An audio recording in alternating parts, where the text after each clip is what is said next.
The Bengals are still somehow alive in this playoff race, but many fans are worried that racking up wins now is going to prevent the team from making needed changes in the offseason. But in this video, I'll explain why those decisions have already been made.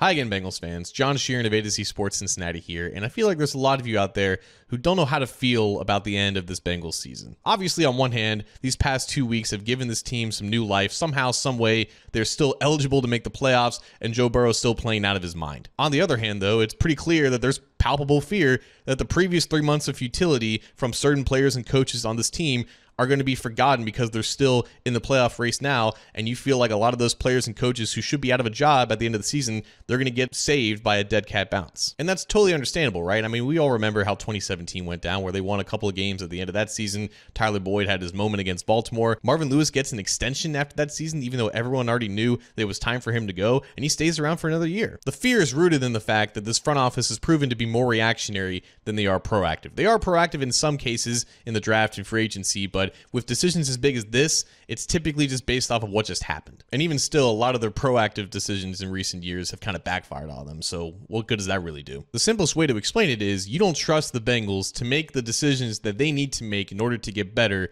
without them having to lose to realize it. Now, if you want my take on it, I believe they already lost. I don't think that they can look past the first 13 weeks of the season and think that it's okay, because even in past years when Joe Burrow was healthy for an entire season, while they didn't start too hot, they never started that bad. Like, honestly, in 2021 and 2022, they both found ways to overcome, slowish starts in the first 2 months of the season and rattle off wins when they needed it, but they also didn't put themselves in as big of a hole as they did this year, and the hole didn't keep getting deeper in the middle of November. So already, I think that this season is viewed a little bit differently in the eyes of the front office.